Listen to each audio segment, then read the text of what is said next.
If you're looking out at your yard right now and thinking your vegetable garden is winding down just because it's already July, I need you to pause. Actually, let's scratch that thought entirely. July is absolutely not the end of the planting season. In fact, for a very specific group of vegetables, July is the single best planting window of the entire year. Some of them genuinely cannot be successfully grown at any other time. Most American home gardeners miss this beautiful window completely, simply because our standard nursery colanders make it look like spring was the only chance we ever had. But today, we're going to fix that together. And right off the bat, I want to plant a little seed of curiosity for you. There's a ninth vegetable on our list today. It's one that almost every single American gardener assumes is entirely finished for the year by July. But the reason most folks miss it, it has absolutely nothing to do with the plant itself and everything to do with a near-universal planting mistake. We'll get to it, but I want you to keep it in mind as we go. So why exactly does July work so well? Well, the vegetables we're going to talk about today either thrive specifically in the intense heat of midsummer, or they're timed perfectly to mature in the gentle, cooling conditions of early fall. It's like a deliberate, magical timing. Sowing right now means taking advantage of thoroughly warmed soil for remarkably fast seed germination, so you entirely avoid that awful cold rot that ruins so many spring crops. Then, as the plants grow, they mature just as the crisp fall weather arrives. This deliberate fall finish produces measurably better flavor and far superior texture than a spring crop ever could achieve. It's really a wonderful, completely different way to garden. Section 1. Fast finishers before frost. Let's look at the crops you'll want to get into the ground right away so they can beat that first fall frost. The very first vegetable you should plant right now is bush beans. This one rewards an immediate decision because the window for a successful July planting closes faster than almost anything else we'll cover today. Bush beans mature in about 50 to 60 days, putting your harvest beautifully in late August and early September, well before the first fall frost in most USDA zones. Now, here's a genuine surprise. Cold spring soil is actually the absolute enemy of bush beans. It's exactly why so many spring crops rot in the ground before they even sprout. But July soil? Warm all the way through, it produces near-perfect germination in just 5 to 7 days. For this planting, you'll want to look for Provider, which is highly heat-tolerant, Contender for a remarkably fast, earlier harvest, or Royal Burgundy, because those purple pods are incredibly easy to spot and pick against the green foliage. And here is your absolutely crucial July tip. Sow them exactly 1 inch deep, but keep that soil consistently moist. July heat dries out the surface incredibly fast, and a lack of moisture during germination is the biggest cause of failure. Get those seeds in, keep them damp, and they will reward you with an absolute bounty. Moving right along, our second vegetable is summer squash. Yes, a second planting, even if you already have beautiful spring squash growing in your yard right now. You see, here's something most folks simply don't realize. Squash plants get tired. After 6 to 8 weeks of heavy production, regardless of how healthy they look, their yield drops. The plant just gets exhausted. So a second planting in early July is the absolute secret to a continuous, vibrant harvest that runs all the way to the first frost. Choose excellent varieties like Cocozelle, which is an incredibly vigorous Italian heirloom that practically leaps out of warm soil, Yellow Crookneck, a classic American favorite chosen for its buttery flavor that just seems to deepen in late summer, or Tromboncino. Now, here is your vital tip for July. Watch very, very closely for vine borer activity at the base of the stems, because the second generation of these pests is active exactly during this planting window. If borers are heavy in your area, that Tromboncino variety is remarkably resistant due to its solid stem structure. It's a perfect July choice. Give them plenty of space and enjoy a wonderfully revitalized squash harvest this fall. And just a quick reminder for you, the most surprising vegetable, the one everyone assumes is completely impossible in July, is still coming up. Section 2, High Yields and Sweet Roots. Now, let's move on to extending your harvests and growing wonderfully sweet roots. Our third vegetable is cucumbers, and the logic here mirrors our squash strategy perfectly. A July planting dramatically extends your harvest well beyond what a single fading spring planting can provide. By midsummer, spring vines are often succumbing to powdery mildew in the humidity, leaving you with absolutely no fruit. A fresh planting right now, taking 50 to 60 days, gives you a vigorous, disease-free harvest exactly when those old vines are giving up. Here's a really fascinating piece of plant biology for you. Cucumbers are over 90% water by weight. Because of this, inconsistent moisture during the intense heat of late summer is what produces those bitter, misshapen cucumbers that frustrate us so much. So your practical tip is to apply a very thick layer of mulch around your July planted cucumbers. This stabilizes the soil moisture through the hottest weeks of the year, completely preventing that awful bitterness. Plant reliable varieties like Marketmore 76 because it thrives and resists late season diseases, Straight 8 because its rapid growth outpaces late summer pests, or Space Master if you're growing in a limited space or maybe containers on a sunny patio. Plant these this week and your late summer salads are going to be absolutely incredible. Moving on to our fourth vegetable, carrots. This is where a July planting produces a result that is genuinely superior to anything you can achieve in the spring. Carrots sown in July mature in the gentle, cooling temperatures of September and October. And here's the wonderful science behind that. Those cool fall soil temperatures actually trigger a natural cold tolerance response, causing the plant to increase sugar production in its roots. A fall-harvested carrot is measurably sweeter and more tender than a summer one. But to get there, we really have to beat the heat during germination. Carrot seeds are notoriously slow to sprout in summer heat, often drying out before they even emerge. So your essential tip is to use the damp burlap method. Just lay a piece of damp burlap directly over the seeded soil. This does two brilliant things. It physically blocks the harsh July sun to significantly lower the soil temperature underneath, and it completely traps the vital moisture exactly where the seeds need it. Just be sure to pull it off the absolute moment those seedlings emerge. Excellent July varieties include Danvers 126 for long winter storage, Bolero for incredible heat tolerance during sprouting, and Nance for exceptional fall sweetness. Treat them right during germination, and I promise you will absolutely taste the remarkable difference. Just keep in mind, the vegetable everyone assumes is absolutely impossible in July is still coming up. Section 3. Cool finishers and fall greens. Now, let's explore a few vegetables that truly thrive as the season cools down. Our fifth vegetable today is beets. Sown in early to mid-July, beets mature in roughly 50 to 60 days, placing your harvest squarely in the beautiful, cooling days of September. They benefit from the exact same sugar-concentrating effect of cool weather that our carrots do, making them wonderfully sweet and earthy. But here is the really delightful surprise about beets.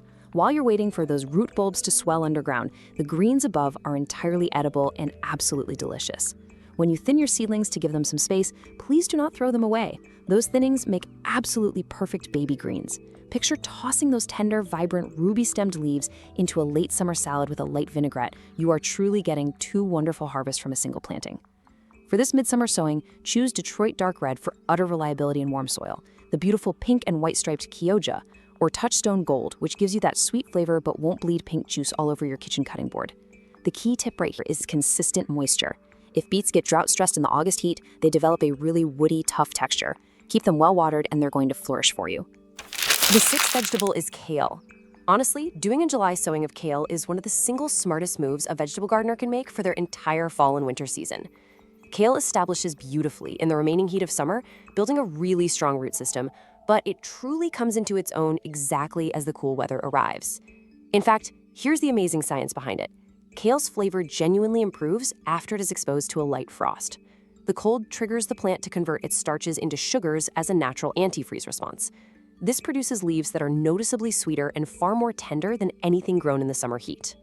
Look for varieties like Lassanana for deep, rich flavor, Red Russian for delightfully sweet raw salads, or Winter Boar. I highly, highly recommend Winter Boar because its heavily ruffled leaves provide incredible winter hardiness. They literally act like insulation to protect the core of the plant, allowing you to harvest fresh greens right through the snow and ice. Your crucial tip for establishing kale in July is to protect the young plants with butterfly netting immediately. Cabbage white butterflies are often at their absolute peak egg-laying pressure right now. Net them early, and they will feed you well into winter.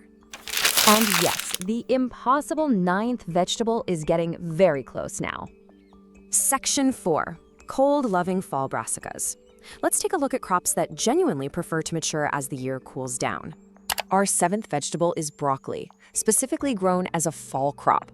Now, this is a vegetable that the vast majority of American gardeners only ever attempt in the spring, which means they are missing the superior fall planting window entirely. Here is the frustrating surprise many face with spring broccoli. As daytime temperatures rise, it triggers premature bolting. You end up with these small, loose, bitter heads before they even reach full size. But a fall crop, started from nursery transplants right now in mid-July, develops its greenery through late summer and matures its head in the cool, stable conditions of September and October. This is the exact environment the plant genuinely prefers. The result? Consistently larger, denser, and incredibly sweeter heads. You'll want to look for varieties like Bell Star for reliable large heads, Marathon for exceptional cold tolerance as fall deepens, or Arcadia for a wonderful abundance of secondary side shoots. Your practical tip for July transplants is to provide them with mandatory afternoon shade for the first week to 10 days. You can easily do this by draping a piece of shade cloth over a few stakes or simply planting them on the eastern side of taller crops like corn or trellis tomatoes. Just let them establish without the stress of that intense afternoon sun. The eighth vegetable is collard greens. Deeply rooted in American southern growing tradition, this is one of the most underrated July plantings for gardeners anywhere in the country. Just like kale, here is the wonderful tradition and surprise behind collards. Their complex flavor genuinely improves and mellows out after a light frost. That sweeter, tender taste is the absolute foundation of traditional southern collard cooking. A July start times them perfectly to peak just as those first cool fall days arrive. Excellent varieties include the classic heirloom Georgia Southern, the compact and hardy Vates, or Champion, which is specially bred for slower bolting. Now, because you're establishing these in the absolute peak of summer heat, your essential tip is to apply a thick 3-inch layer of organic mulch, like clean straw or shredded leaves, right up to the base of the plants. This specific mulch creates a beautiful insulating blanket that heavily moderates the soil temperature and locks in that vital moisture the young roots crave. All right, take a breath. The most surprising vegetable on the entire list is coming next. It is the one almost everyone has completely given up on by July, for completely the wrong reason. Section 5. The July lettuce secret. And now, the ninth vegetable. The one I mentioned at the very beginning of our chat. The one almost every single American gardener assumes is completely finished for the year by July. That vegetable is a lettuce. I know exactly what you're thinking right now. You're thinking that lettuce bolts in the summer heat. You're thinking that July lettuce always fails. And I want to validate you right now. You are entirely right that lettuce sown directly into the ground in the peak heat of July fails constantly. It bolts to seed within weeks, it turns horribly bitter, and it never ever forms a usable head. This is exactly why almost every American gardener has written lettuce off as impossible right now. But here is the surprising plant biology that changes everything. Lettuce seed germination is completely inhibited when soil temperatures rise above 84 degrees Fahrenheit. That is precisely the temperature of the topsoil in most of the country right now. So the failure has absolutely nothing to do with the plant itself. The failure is simply the method of direct outdoor sowing. So, what's the workaround? The specific technique that experienced vegetable gardeners use to successfully grow lettuce right now is called professional cold stratification. Instead of sowing directly into hot July soil, you start your seeds indoors in shallow trays in the absolute coolest location you have available, maybe a cool basement or a quiet air-conditioned room. You can even place the seeded, moist trays inside your refrigerator for a brief pre-chill of exactly 48 hours before pulling them out and letting them sprout at a normal room temperature. This brief chill completely bypasses the biological heat inhibition. Once those seedlings have sprouted and grown their first true leaves, you transplant them out into the garden. But you absolutely must provide them with afternoon shade. Tucking them safely beneath the leafy canopy of taller crops like the bush beans or the broccoli we just discussed works absolutely perfectly. This shade protection through the remaining heat of August is the second critical piece that most gardeners completely miss. The varieties that are absolutely most successful for this specialized technique are Jericho, which is a remarkable romaine specifically bred in Israel for exceptional heat tolerance, black-seeded Simpson, an incredibly reliable heirloom that never seems to quit, and Esmeralda, which is prized by growers for incredibly slow bolting and an excellent buttery flavor. The combination of indoor cool germination and afternoon shade during outdoor establishment is the entire secret. Most gardeners who truly believe lettuce is impossible in July have simply never tried this exact professional method. And let me tell you, the crisp September harvest it produces, arriving right when fresh garden lettuce feels like a genuine, impossible luxury, well, it is one of the most deeply satisfying harvests of the entire growing year. Section 6. Plant your seeds today. So, my gardening friends, the single most important thing I want you to understand today is this. July is not too late. For these 9 magnificent vegetables, July is exactly the right moment. This is an exclusive opportunity, not a missed deadline. Let's briefly review our 9 second chance vegetables. We've got bush beans for a fast, abundant harvest well before the frost. Summer squash and cucumbers planted a second time to extend your harvest beautifully and disease-free right through the fall. carrots and beets, sown right now for a cool weather harvest that is measurably sweeter than anything grown in spring, plus those wonderful edible beet grains along the way. Kale and collards, which genuinely improve in flavor after a frost and can boldly carry your garden right into the deep winter. Fall broccoli, plant it for larger, sweeter, and denser heads. And finally, lettuce, proving that the vegetable everyone assumes is impossible simply requires the right cool germination method. Do not wait, get your seeds and nursery transplants into the ground this week, and you will be harvesting fresh, genuinely superior produce all the way through the beautiful fall season. If this explainer has helped you today, please give it a like. It genuinely helps us reach more gardeners who mistakenly think their growing season is over when it's really barely even paused. And please, subscribe so you never miss what's coming next. Right now, I want you to leave a comment telling me which of these 9 vegetables are you planting this week, and which U.S. state are you gardening in? I read every single comment, and I would genuinely love to know. Thank you so much for spending some time with me today. Remember, the true magic of gardening isn't just in watching things grow, it's in knowing exactly when to give them a second chance. Happy gardening.